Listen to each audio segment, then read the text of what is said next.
icyaha cy'ubusambanyi ni cyinshi.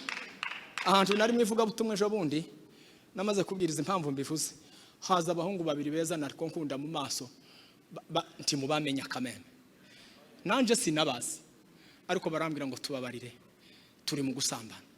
None ngenda ntekereza ese haba bana ibi ni ibiki bari mu gukora? Noneho ndaguma ndibaza ibi bambwiye nibyo baza bagenda babikora. Iki cyaha tugiye kuguma kukivugaho. Bashiki bacu nabandi timukaze murakara kubera ko tibikureba kuko ntubibamo, ariko hari ubibamwe duhe tugira ngo dufashe amenye. Kandi nawe sa amafuti yiwe hari ukuntu satana gushuka twe twanyoye inzoga ugatangara. Impamvu izinyigisho mubona zitagira impact ni ibintu bibiri. Ijambo rya mbere nuko twigisha tukabwiriza abazi intege nke zacu. Noneho umuntu akumva ijambo rihe rivuga akazavuga ngo ese runaka wawe nigisha iwameze ate, kubera iki runaka ansundikira kuzadakora. Bideri karanigisha kuba mwiza kuri ya Bideri ni mwiza. Iyo ni impact ya mbere. Indi impact igira kabiri, tugirana amabifu.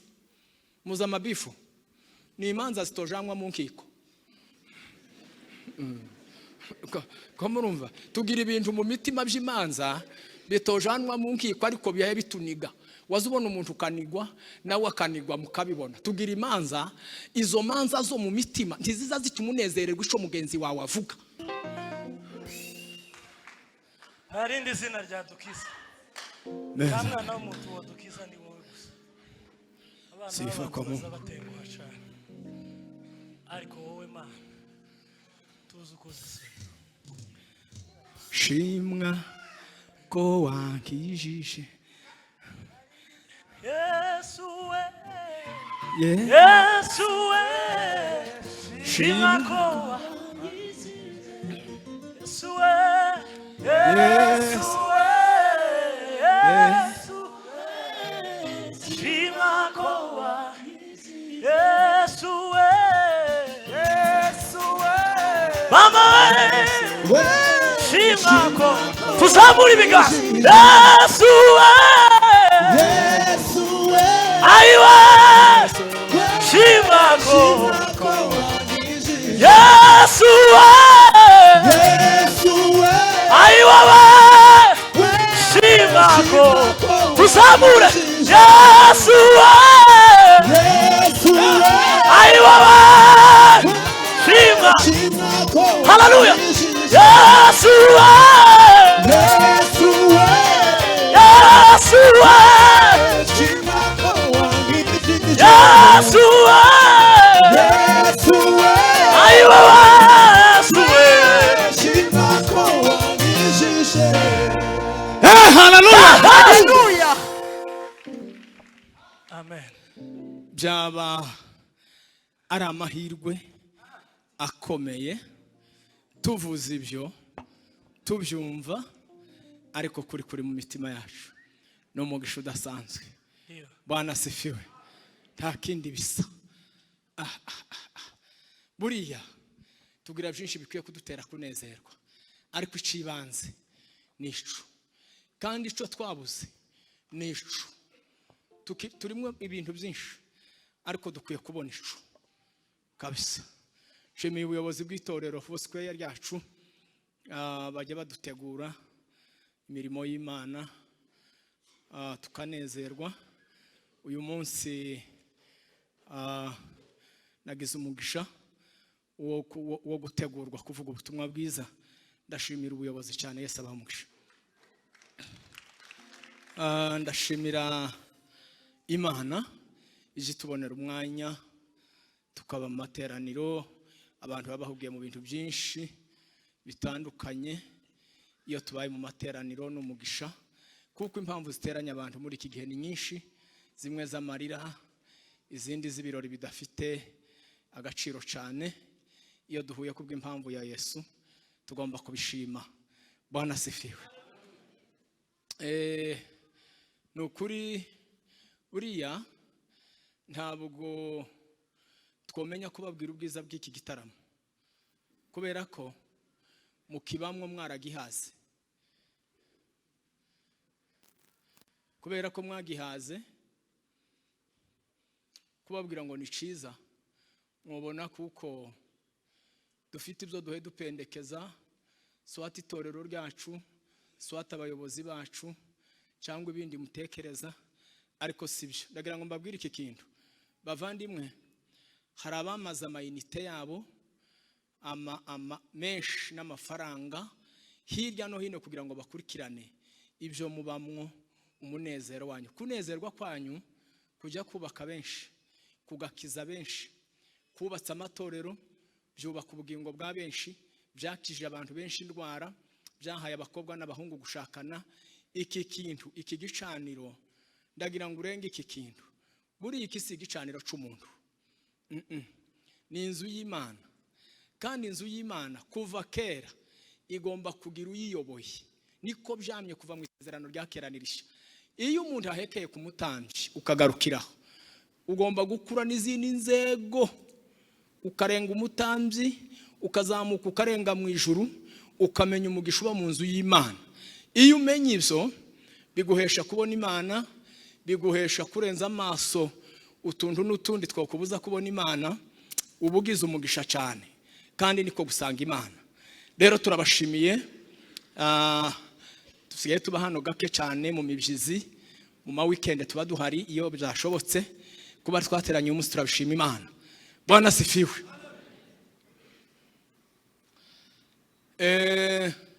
Ikindi turabakunda. Turuzi nubona abantu babana, muzi impamvu abantu babana baza baguma gukorogana, ni urukundo kandi ni ugufuhirana. Mureke mbisobanure. Umuntu udakunda ntiwo mufuhira. Umugore ukunda umugabo, w'umugabo ukunda umugore, w'umuntu ukunda itorero. Nico gituma abantu bose barwanira inkoni yo kuvuga ngo nyabona hengamura girutya tukaruwa tugasa naho. Nugukundana. Urukundo nirwo rwa mbere ruza rukoroganya abantu, kuko ufuhira uwo muntu nico kintu ukumva yakigize neza, ariko hari ukundi comera neza kurutaho. Nico gituma abana b'isi baraturusha ubwenge, basigaye baririmba ngo duha agaciro ibyo dupfana kuruta ibyo dupfa. Abo ni abantu b'isi. Tugiye kuzajya tubakotinga mu materaniro, turivuge ngo umuntu w'isi yaririmbye gutya, ariko nta n'uw'isi nabo nabijuru kariya nakazi baza baririmba ibintu byiza. Rero bavandimwe, ndagira ngo tuganire. Bwana sifiwe. Turabiyegereje namwe abapasiteri bacu cyane. Adimini ari mu kubikora neza cyane, ari mu kazi n'umutima wose n'umubiri cyane. Gihe cyose umushaki umuntu uramubona mukavugana n'abapasiteri bacu, Revera Kado, Pasteur Solange, Mama Pasteur Kado n'abandi mwese. Inzego zose tizoreka kuvugwa kuko zashizweho, kandi kuzishiraho ni byiza n'ubwenge buva mu ijuru ku Mana bikwiye gushigikirwa. Imana ibaho umugisha. Reka dukomere Yesu amashi menshi. Haleluya. Ngize iminsi ntekereza ku bintu zoduhesha agakiza katuzanira kuruhuka. Twarangiza tukagakuramo ubwenge budusobanurira ijambo ry'Imana. Kandi ubwo bwenge ni ubwenge butwigisha kumenya imiruho dukwiye kugirira mu gakiza, tukayihanganira ntiyitwa amafuti y'Imana. Bikaduhesha ubwenge butuma dutunga agakiza katuruhura.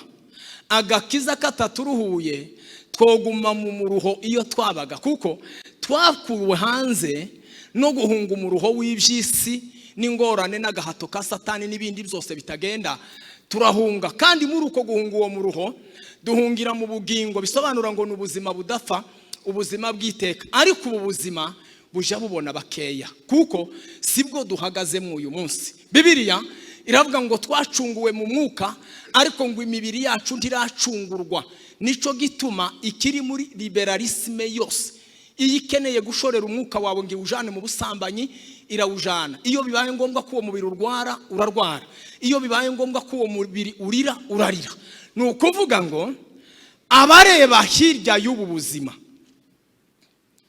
haleluya, abo nibo bonyine bishimira ubugingo buhoraho, kuko si ubugingo tubona none, ababufite muri bo kugeza kuri uno munsi ntacyo batandukanyeho n'abatabufite.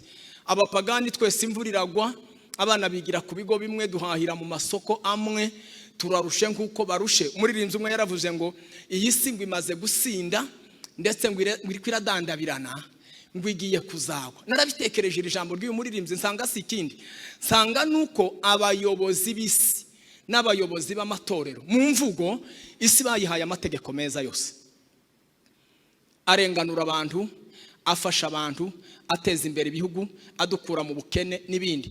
Ariko nka 70% aya mategeko azagora abantu benshi kuyakoresha uko akorwa. Isi tukayitangariza amategeko meza, ariko tugakora ibinyuranye n'amategeko meza. Isi igira amatwi n'amaso ikabona, ikadandabirana, kuko turi abantu kenshi bakora ibinyuranye n'ibyo tuvuga. Turagomba kwinjira mu kuri kukaturuhura. Bwana sifiwe. Ukuri niko nshaka ngo tuvugeho, kandi ukuri ni Yesu. Nturuzi ikintu cyose umuntu akoze akitari ukuri, gushaka no kudashaka kiza kimuvuna, kandi kikagenda kikazamugusha. Ibitabo bivyita ngo muri confusion, mu gihirahiro.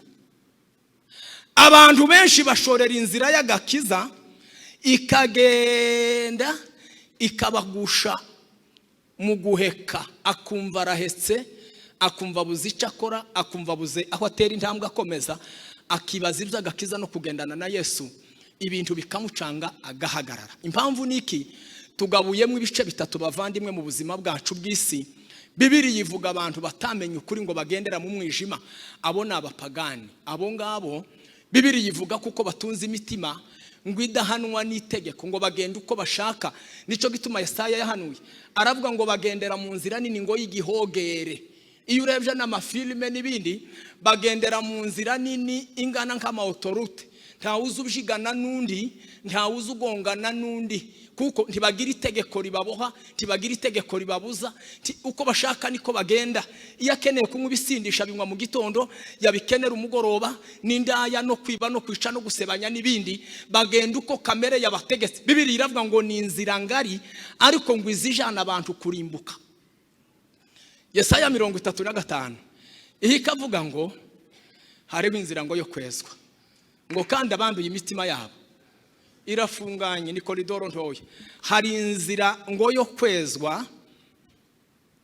kandi ngo abanduye imitima yabo ngo ntibazayicamo. Nakayira gatoya uzuja gucamwo n'ubusambanyi, kakakubwira ngo banzu katabuveho, kaza kananura abantu. Waje kwinjira namwe ibisindisha, kakakubwira ngo yaye ntukwirwa, kuraho banzu kureho naka. Winjira namwe urugambo, kakakubwira ngo ya narwo rusige. Ni inzira ifunganye. Bibiliya ikavuga ngo habe nubwo umuntu ngo yoba ari umuswa, ariko ngo yizera Imana ngo ntazayiyoba. Hey, haleluya! Ni inzira. Umuririmbyi umwe we yaravuze ngo ni inzira iruhije, ariko ndagira ngo nkubwire agakiza dutunze kataturuhije.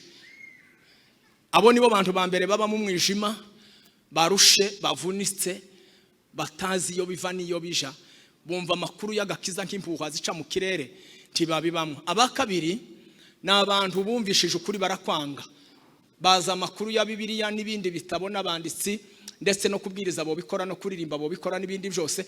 Ayo makuru agwiriye mu bwenge no mu bwonko bwabo, ariko umutima wo kuyakurikiza no kuyubaha ntawo bagira.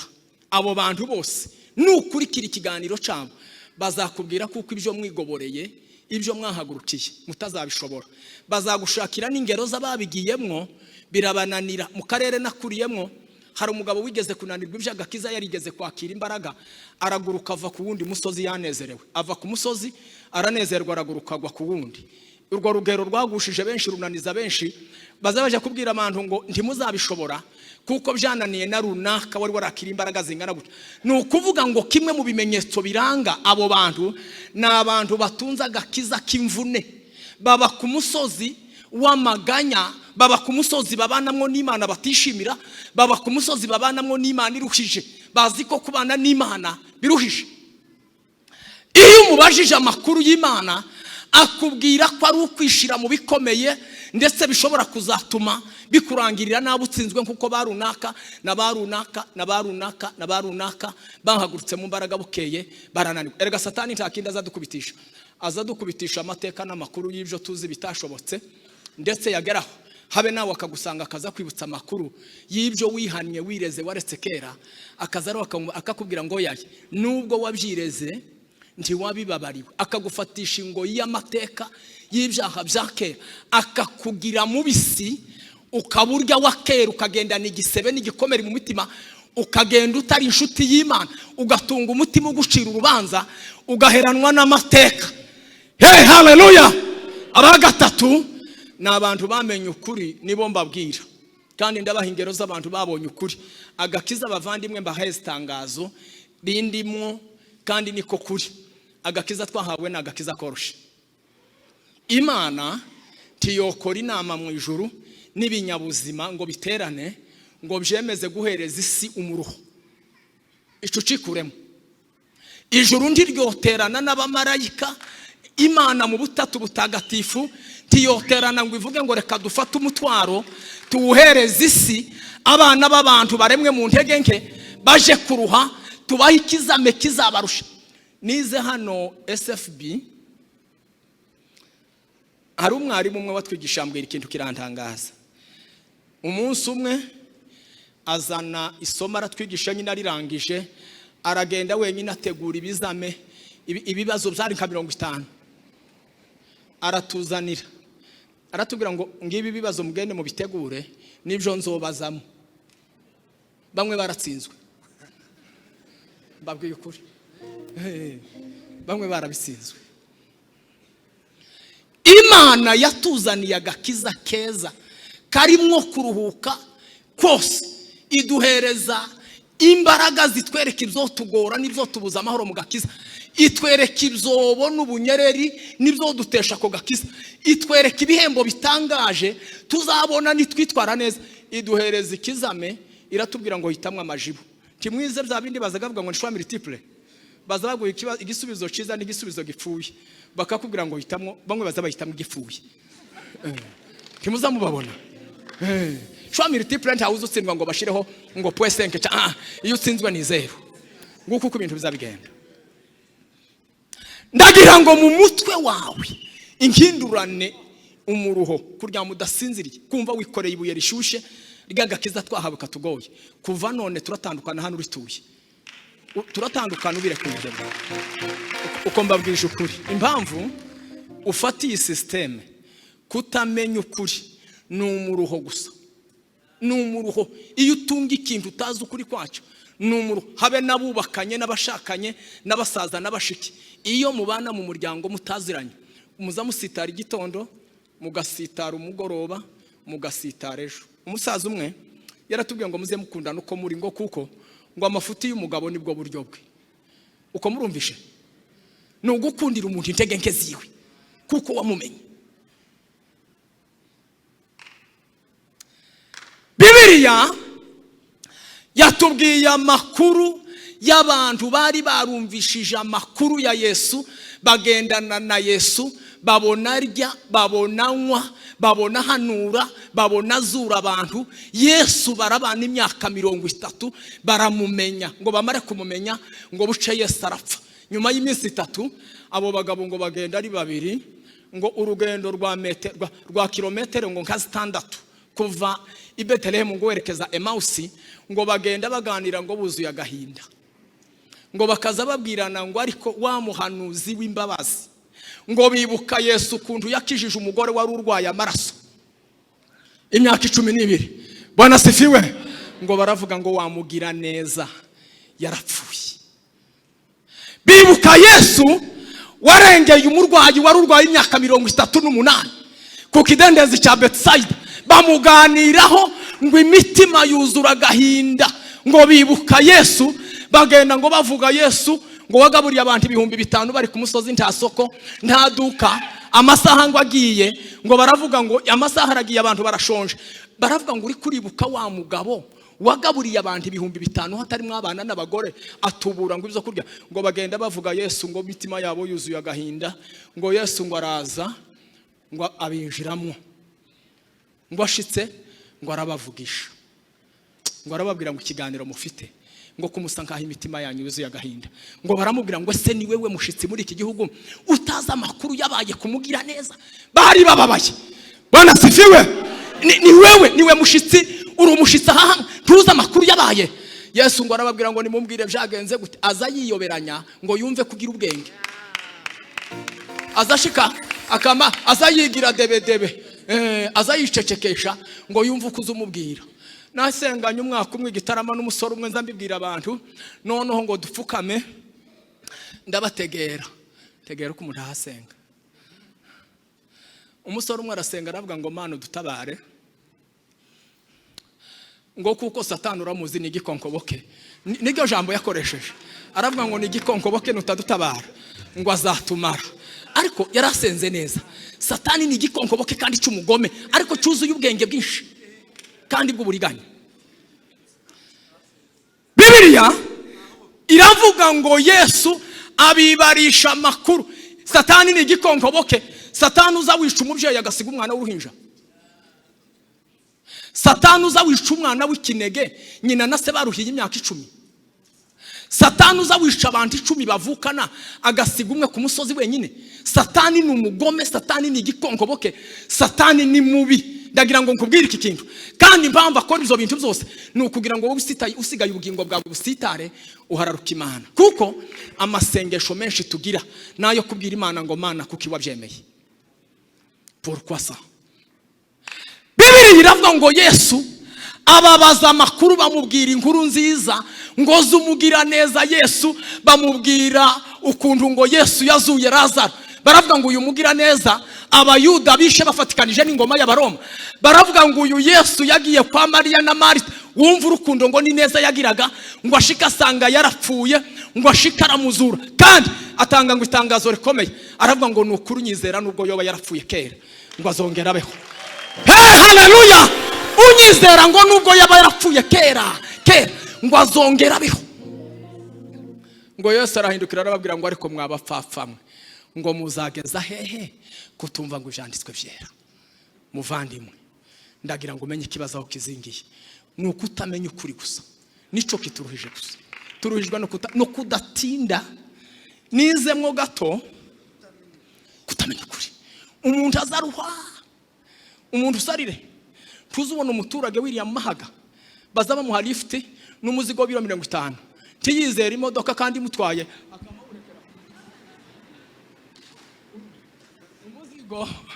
Umuzigo akama kandi yizeye imodoka ijamwo, ariko ntiyizere ngo ayibise umuzigo. Akamagumana umuzigo nkaha. Umukristo utazi ukuri. Umukristo utazi ukuri aza yirwanirira ibyo adashoboye kandi Yesu ahari ngo amurwanirire. Aza yiganyira gatunga umutima wo kurira kandi kurira kwiwe kutohindura n'agasatsi kamwe. Bibiliya ivuga ngo reka kurira no kwiganyira, nizera hindukira ndeba yewe. Ukangukanga kumureba ukazuga umukireba ukareba na sokanta na mukecuru ukazimurwa korogana n'abantu ibintu bigashika. Bibiliya ngo Yesu arababwira ngo ese muzageza he mwabapfumwe? Muzageza ryari kuvunwa no kutamenya ukuri? Arababwira ngo mureke mbabwira amakuru. Ngo ahera kuri Mose ngo ababwira amakuru ya Mose n'ay'abahanuzi ngo nibyanditswe ngo byera. Ngo amaze ngo kubivuga amaso yabo ngo n'ubwenge bwabo ngo burahumuka. Ngo ashaka kwitambukisha. Aza yerekera yuri imbere y'ubuhemu kugira ngo arebe icyo ukora. Ese waruza aya makuru? Umuntu azatereta umugore Yesu mukajana. Icyaha nico kirimbu y'isi. Tugiye kuzoza tucigishaho kenshi. Icyaha cy'ubusambanyi ni cyinshi. Ahantu nari mwivuga butumwe ejo bundi namaze kubwiriza impamvu mbivuze. Haza abahungu babiri beza nariko nkunda mu maso nti mubamenya kameme. Nanje sinabazi ariko barambwira ngo tubabarire turi mu gusambana. None ngenda ntekereza ese haba bana ibi ni ibiki bari mu gukora? Noneho ndaguma ndibaza ibi bambwiye nibyo baza bagenda babikora. Iki cyaha tugiye kuguma kukivugaho. Bashiki bacu nabandi timukaze murakara kubera ko tibikureba kuko ntubibamo. ariko hari ubibamwo duhe tugira ngo dufashe amenye kandi nawe si amafuti yiwe. Hari ukuntu satana gushuka twe twanyoye inzoga, twatangiye tunywa inzoga kugira ngo twumve uko zazimera, ntiyari inyota nta kintu kindi, inzoga ntaco yari tubwiye, ariko twatangiye no kuvuga ngo reka nzama nsaza ntarumva pirimusi kwizimera cyangwa kanyanga, ugasoma ukumva bigiye nko kuryoha, ariko ntibizabiryoha umunsi wa mbere. Aho undi munsi tureka ndaburi, iyo ugize gatatu biba birangiye bazasigara baguhenda henda wahigira isoni ukaja kuyiba ukayiforoda bazaga basitwara muri rukukura bakarenza ipataro. Bibiliya yavuze ngo Yesu uzuja mu cyaha gusambana Yesu akaguherekeza, mukemezanya Yesu akaguherekeza, mukinjira muri shambure Yesu akaguherekeza, mukaryama Yesu muhagararanye, agafotora agakora dosiye akajana muri archive y'ijuru agashika akabika. Ikintu kizagikuramo iyi dosiye ni ikintu kimwe gusa, ni igihe cyose uvuze ngo Yesu we nje gukuramo ya dosiye nakoze y'ubusambanyi wafotoye kandi sinzasubira. Iyo umubwiye ngo nje kuyikuramo ariko ndasubira nimugoroba azayirekerayo, niko ibintu bizabigenda, kuko turi muri demokarasi y'umwuka wera w'Imana. Bibiliya iravuga ngo binginga Yesu, baramubwira ngo Yesu reka gutambuka muri kino kirorero ngo dugumane dusangire. Bibiliya yavuze ngo Yesu aricara, ukoga ntibaramenya neza ko ari Yesu, ngo amaze babaha ibiryo ngo batangire kurya, ngo akora uko yazaga akora kera, ngo afata umutsima arawumanyagura arawushimira, ngo amaso yabo arahumuka. Yo batiniwe, baravuga ngo nukuri niwe, uyu ni Yesu, nuko yazagakira.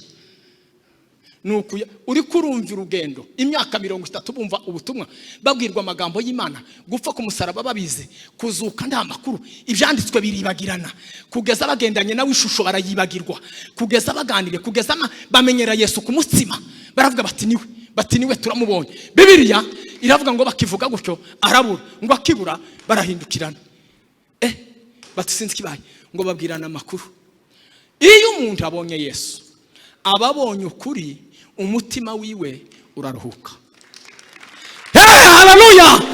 Ngo barabwirana nkuko mwembi, ngo baravuga ngo nukuri niwe, ngo uzi ko twatangiye ikiganiro tubabaye n'agahinda, ngo ariko uko tugenda tuvugana tubwira ukuri kw'ibyanditswe, ngo imitima yacu ikagenda iruhuka, ngo ikagenda iruhuka ikagenda igubwa neza, ngo kugeza ubwo dusangiye urumva ukuntu ngo dukeye. Bibiliya iravuga ngo imitima iraca, ngo bagubwa neza, ngo baravuga ngo urugendo turuhagarike dusubireyo, ngo tuje kuvuga amakuru yo kuzuka kwa Yesu, aya si amakuru ngo twokwihererana. Bana sifiwe. Bibiliya ikishaka bavandimwe mbabwiza ukuri, ntimuruzi uko tuzatwirirwa dutongana duhenda henda. Hariho ibintu bitatu tutosangira. Twosangira kwinjira hano, twosangira gutambuka hano, twosangira n'ubuyobozi mu ikanisa, twosangira na korari, twosangira n'ibindi ushaka, ariko hari ibintu bitatu tutosangira. Icambere ni umuvumo uzanwa no kutumvira Imana. Umuntu ni gatozi, umuvumo n'ingorane zizanwa no kutumvira Imana. Bibiliya iravuga ngo babiri bazoba baryamanye nkuko umugore n'umugabo bararana, impanda nivuga umwuka ntuzitiranya, wowe ni wewe nahaweka, wo kwitiranya na wa mukobwa w'inzobe mushiki wanje, nimba mwembe mumeze neza muzamambwira bake, ariko ngo nimugerayo ntiyazobaye umugabo n'umugore, nuko bizaba byarangiriye no mu Rwanda iriya ta mugabo n'umugore, niko Bibiliya ivuga. Cyumva, ariko ngo babiri batizera kimwe, umwe ngo azamashinguka gutya ngo yamagenda, ubundi ngo asigare, babiri ngo bazaba barimo basakara inzu, umwe ngo azamuke ngo ubundi. Hari ikintu tutosangira, titwosangira ingorane n'umuvumo bituruka ku magambo yo kutumvira Imana. Ico ni icambere. Ikigira kabiri, titwosangira ku mugisha uzanwa no kumvira Imana n'uwo muntu ku giti cye. Ikigira gatatu, uru rugendo kunguko tugiye ukuburi wese arukwe.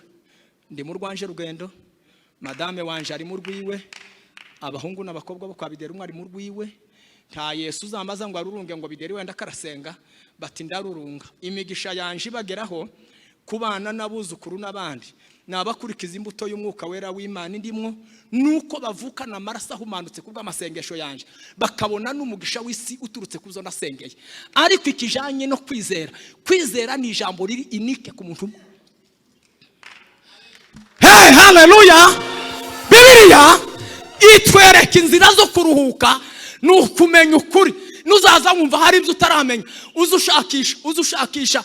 Nahoze mpereza abantu ubuhamya aho narindi imyaka myinshi tuba mu Kiyumbe, abantu bazabereka Pastor Kado nubona iminota igiye kugera umbwire ndi mukunezerwa muri no minsi kandi nkakera ngashaka kwica amasaha, ariko wamubwira ngo hagarara sindi umushitsi na amahoro ya Yesu ndama ngo manezerwe kuko ntitwa kwica amasaha. Igihe kimwe gufatwa murabizi nugukizwa bwa mbere umwuka w'Imana akakuzaho kumva sinzi uko bibaye. Nje kimenyetso ca mbere nagendanye ubwoba muri njewe, umusaza umwe arambwira ngo ubwo bwoba nubwo gukizwa. Ntangira gusenga ndasenga, none ngo buce abadamu bakuzuzwa bakerekwa bagafatwa vuba bagira ama emotion, abandi bakarira nibindi. None mbwira Imana ati hari ibintu bibiri byari byarananiye mu rugendo rw'ivuga butumwa cyangwa se bwo gukizwa. Icambere nukuntu umuntu avuga indimi akasama kadebagura akavuga ibintu atasinza atangoye inzoga n'akanyanga ngo avuge ngo yasamye ngo ariko aravuga ibintu numvaga bidashoboka. Gute nzofatwa gute nje uko nyine umugabo name ntangira ngo beru tibishoboka kumva tibyoba. Ico ni kimwe numvaga kidashoboka. Ikigira kabiri nazaga nibaza ngo esi Imana ibonekera abantu, ikabonekera abagore, ikabonekera abahungu bene abangaba aho nimbibaho nanje nzoyibone. Ninta kubona sinzizera ikintu ntabonye, nzogumanira nyuma y'ikintu ntazambona. Ndagenda nijiri huduma y'icumweru ndasenga mu gitondo mvuyeyo nari ntuye igitarama ahantu bita mu Kibirige ninjiye mu nzu ndaryama umuntu araza anshira kanwa ku gutwi noneho nahindukira nawe akagenda simubone ngo bibe nka kabiri nditwikira kandebe noneho ko bigenda ngo nitwikire numva aririmbiye muri salo aririmba indirimbo ivuga ngo imyaka ishitse ku isaha wageni. Ndabyuka si mu nzozi ndambara ipataro ndambara ishati ndakingura muri salo ndamubura nje hanze hari ka saa 12 mbaza madame umuntu waho uririmba mu ijwi rya runaka nzi arihe bati ati kino gihe saa 12 ndamubura ndasubira ndagenda ndaryama. Saa 4 turazi igikondo hano jewe na Tarasisi na Zero turashika igikondo muri Maranata ngo dushike dutaramye. Umupasiteri mwe nubaracahari araza mfukama imbere ngo ngaho dusengere ngo ndambura ukuboko kirambura ukuboko gutyo. Nama mbona umuntu azanye umupanga atema ibiti yubaka inzu arayuzuza arayisakara arayikingura yinjizamwe abantu arangije kwinjiza abantu arakinga iyo nzu ayigotesha amazi menshi. Arangije kuyigotesha amazi ahereza wa mupasiteri isuka aramubwira ngo cumuvu waya mazi aya mazi ngo adatwariye inzu kandi ngo uyu muvu nutwariye inzu naba bantu nzaba mubaza ngo aje gufata isuka aje guca umuvu ntiyaca umuvu manuka amazi ngo atembe awuca azamuka ku musozi amazi yanga gutemba. Wa muntu yamambwira ngo mubwire ngo ubwo ananiwe gukiza abantu aya mazi ico bazaba nzaba mubaza. Kandi uko nabirose mpaye mvuga ndarangiza mpaye mvuga sanga bacu bagize ikibazo. Ariko ndatekereza barambwira batese aya makoso yakora iki? Muze mubabarira abayumbe batoya bahanura bakananirwa gutandukanya ubuhanuzi bwa benshi, ubuhanuzi bwo mwibanga, ubuhanuzi rusange. Kayo na makosa nari nkoza atabaho. Gusa sinabyikoresheje nisanze nabikoze. Umuntu akwiriye kumenya ngo irijwi ico rimbwiye nico umuntu ku giti ce cyangwa nica rusange no uvugira cyangwa nica abantu. Iyo umuntu ataramenya gutandukanya ibyo impano yari y'Imana izizana intambara mu bantu igateza ibibazo kuko Imana yikweretse intege nke z'umuntu sukumuta ahubwo ibikene ngo muganire mwibanga umukureyo kandi umukureyo mu cyubahiro adasebye azi ngo aracari mwiza no mu maso y'abantu. Kuko iyo uvuga umuntu intege nke ziwe hano mu bantu habe niyazihanye abantu bagumana yanshusho wamuvuzeho tasubira kuba umuvuga butumwa. Kuko ivuga butumwa nti turikora duhaye tuvuga turikora niyo tudahaye tuvuga abantu uko batureba. Kubu ngiye kubwiriza mwabonye hari bafishe bati Bideri ico mwarebye mbere nti mwarebye Bideri wa wundi muremure muto muto mwarebye Bideri mutekereza icyaza akora mutekereza uwari we n'imyitwarire ye izina ry'umuntu ni imirimo ye nico abantu babona. Bibiliya iravuga ngo abagabo intumwa za Yesu ngo nyuma y'urupfu rwa Yesu ngo baja kuroba, ngo barara baroba bakesha ijoro barahebura. Ngo buhe bucagurikana Yesu ngo araza, ahageze arabegera ngo arababwira ngo se mwabagabo mwe, arabaramutsa ngo akibaramutsa Petero ngo abona ko ari we, ngo araza ngo aramusanganira. Ashitse ngo Yesu amubaza amakuru, aramubwira ngo shite zagenze gute. Bibiliya yavuze ngo Yesu ngo amubashije, ngo Petero aramubwira ngo twakesheje ijoro. Wumve kutagendana na Yesu agahinda bidutera, umuruho bidutera, gukora ntitweze, gukora tukarumbya, gukora ntitugwize, kutabona umusaruro, kuruha umunsi ku munsi, imbaraga zigatakarira ubusa. Yesu aramubaza ngo ese Pete byagenze gute? Petero ntiyari yarobeye iburyo bw'Imana.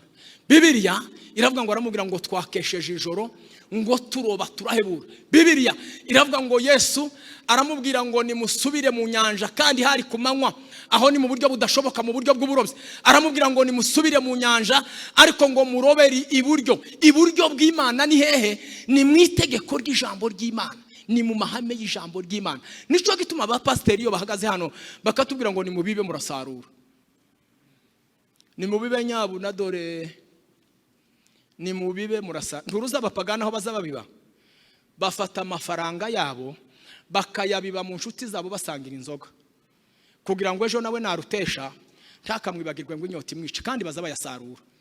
Uzu usanga nzanibaza no kukazaho tuba abantu baza banywa inzoga kuva tariki ya mbere kugeza ku yindi ya mbere. Twebwe amafaranga agashira nyuma y'iminsi ibiri abayashize.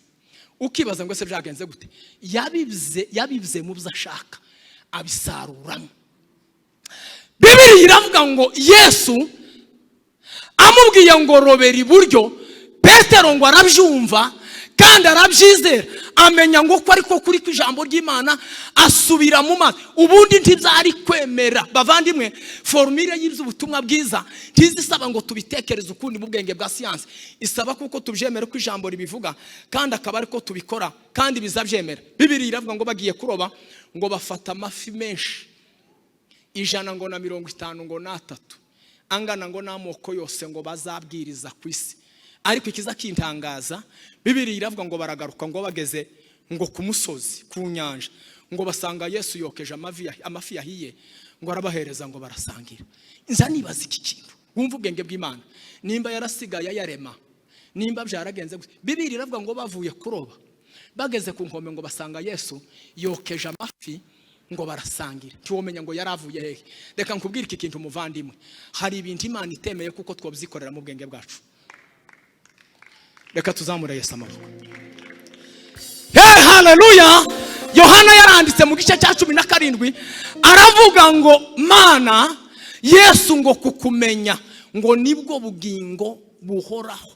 Iyo umuntu abonye Yesu abaruhutse imitwaro yose, kandi ababonye ubugingo budashira, abayinjiye mu mudendezo uhoraho. Yohana yavyanditseho mu gice cya 8 abwira ngo abayuda b'abakristo nguku kwacu 8:31 muri Yohana arababwira ngo mwabayuda mwebwe mwanyemeye, apana bapagani bo hanze. Umuruho wari ufite abantu baba mu makanisa bibaza kuza Yesu n'imikorere yiwe n'impinduka ziwe, araza arababwira ngo mwabayuda mwebwe mwanyemeye, arabavuga ngo nimuguma muri jewe kuko muza mungumamo, ariko ngo n'amagambo yanje akaguma muri mwe. Bishoboka ko umuntu ashobora guhura na kimwe muri byombi. Umuntu ashobora kuguma muri Yesu ariko amagambo ya Yesu ntagume muri we. Aravuga ngo nimuguma muri nje, ngo n'amagambo yanje ngo akaguma ngo muri mwebwe. Aravuga ngo nibwo muzaba bigishwa banje nyakuri, kandi aravuga ngo uko kuri muzakumenya, ngo kubaruhure kubabature. Bavandimwe, uyu muruho mubona tugendana nuko duhirimbanira gusirimba gusa, tugahirimbanira kugaragara gusa, tugahirimbanira gufata ivyo hejuru, ariko ntiturwanire kumenya ukuri ngo ukuri kutubohore. Bibiliya ivuga ngo abahungu bamwe b'umugabo witwa Sekewa ngo bari barirengagije kumenya ukuri, ngo ariko bishimira kumenya amakuru ya ba Pahoro na ba Petero ngo n'izindi ntumwa, ngo bamenya kuko ngo baza basengera abantu barwaye, ngo bakagoma bakavuga ngo mu izina rya Yesu ngo abarwayi bagakira. Umunsi umwe ngo bahuye n'umurwayi ngo baraza ngo baramusengera. Reka tuzamure Yesu amaboko. Hey, haleluya. Ariko ngo bamusengeye abadayimoni ngo barabimenya kuko Yesu bafite ari uw'amakuru, ari inkuru bumva n'abantu, ngo baravuga batoya Yesu muhemu uvuga ari ku kanwa ntari mu bikorwa, ntari mu mitima, n'ijambo ryiwe ntiriri muri mwebwe. Uko bigaragara ko muravuga ikintu kitari cyanyu. Reka tubereke ngo barabafata, ngo babashira imyenda, ngo bariruka barahunga. Niki byenda kuvuga abavandimwe, iyi siri kwiradukoza isoni abantu batunze amagambo y'Imana yo ku kanwa atarayo mu mutima. Kandi reka mbabwire iki kintu, iri ni isezerano ry'Imana tugira kuva kera, ibintu bizatandukana. Ese cyo naco mwari mukizi, tukiri hano ku isi ibintu bizatandukana, abafite uw'agaciro bazaba bagaciro. Bibiliya tiyemera kuko iyi si abera b'Imana bazayivamo baterekanye agaciro k'Imana yabo. Tibikunda ibintu tuziruka, ariko abafite uw'agaciro ndababwiza ukuri, nimwihangane musenge mukorera Imana, mushake kumenya ukuri, uku kuri kuzababohora, muzaruhuka. Umukristo wamenye ukuri dore uko azamera nk'akarungu mu mahwa. Karungu ni akarabyo keza cyane kuruta utundi turabyo, ariko ntikaza kamera ku musozi, ntikaza kamera mu kaburimbo, ntikaza kamera handi, kaza kamera mu mahwa.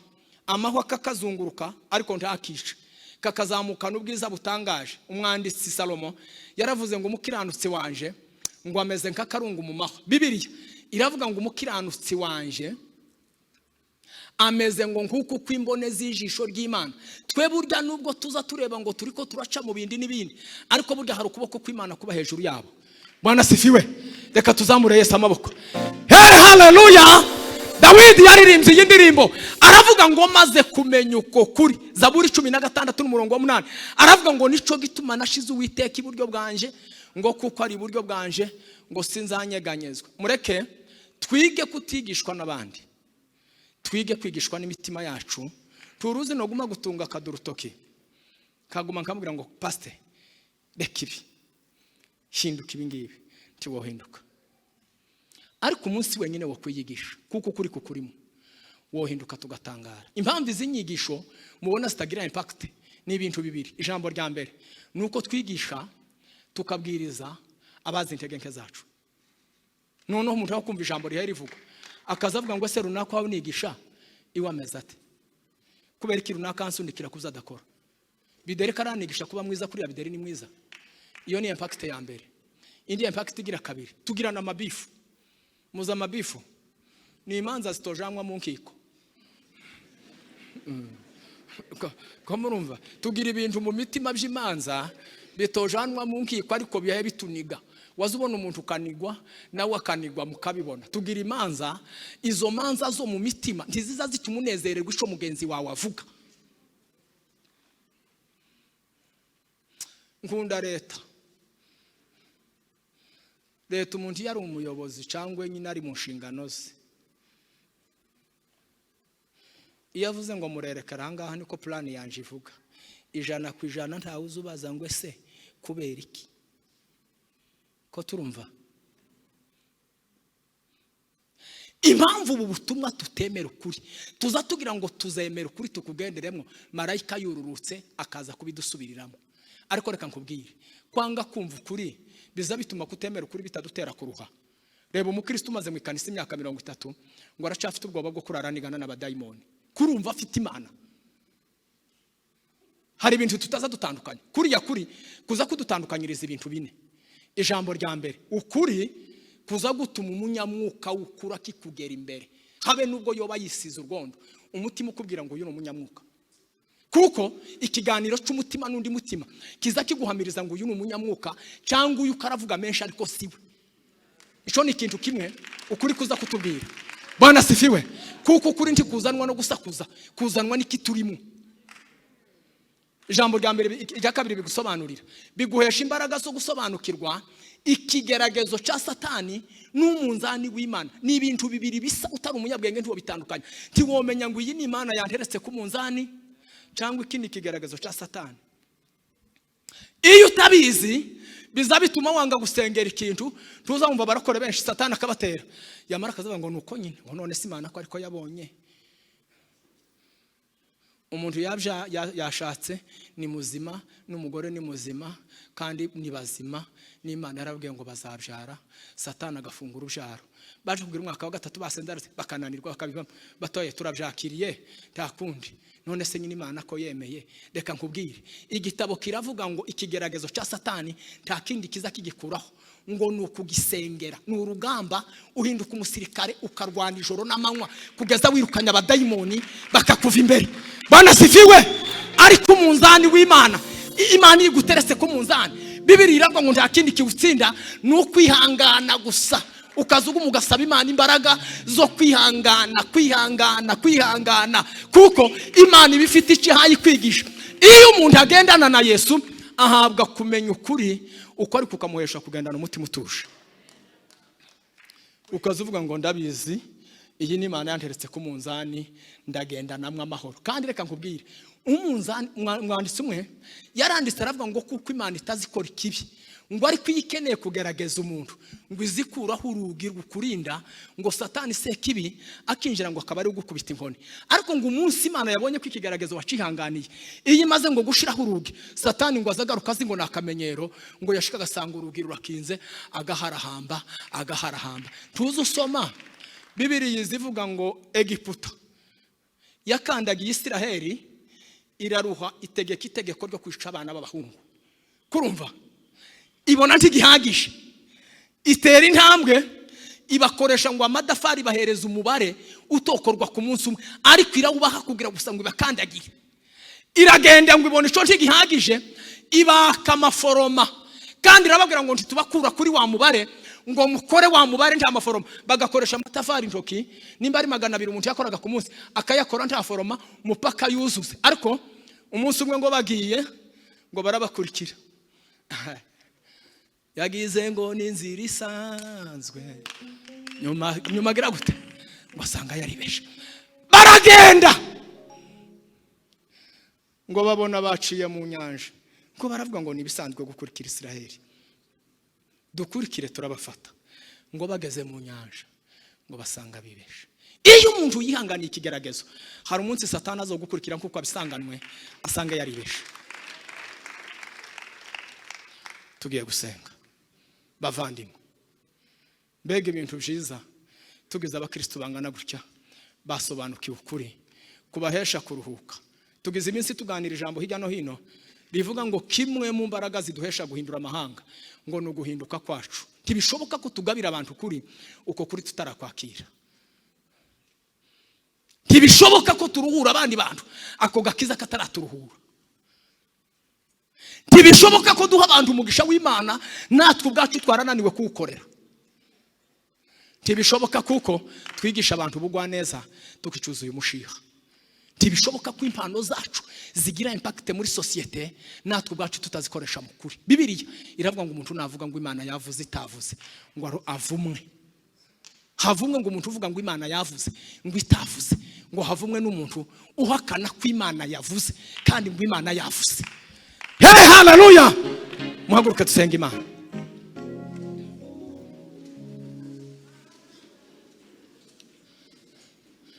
Nagira ngo dusenge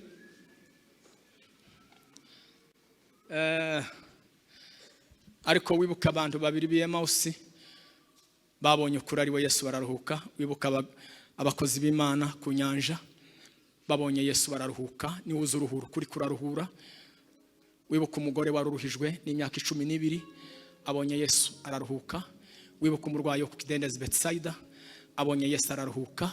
Wibuke n'ubuzima bwawe kenshi na kenshi wagirwa amahirwe yo kumenya ukuri kw'ijambo ry'Imana, hanyuma uraruhuka. Mana turagushima kuko uri Imana ikomeye.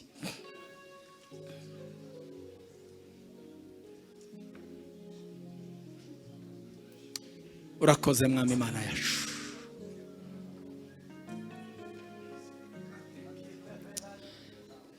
Ni wowe ujya wihishurira imitima y'abana b'abantu. Ni wowe ujya utunezeza iyo tudafite umunezero. Iyo ubonetse ingorane zikurwaho Mana uri umuco. Iyo ubonetse umwijima urahunga. Iyo ubonetse indwara zirahunga. Iyo ubonetse ubukene burahunga. Iyo ubonetse ibwundi bwami burahunga. Bibiri iravuga ngo ubwami bwawe buze, ubwami bw'ukuri, ubwami bw'imbaraga, ubwami bw'urukundo, ubwami bwo kunesha. Wa Mana we, ni wewe dukeneye, ni wewe dukeneye. Ukuri kwawe kugwire muri twe kandi kuganze none n'iteka ryose kubwa Kristo Umwami. Amen.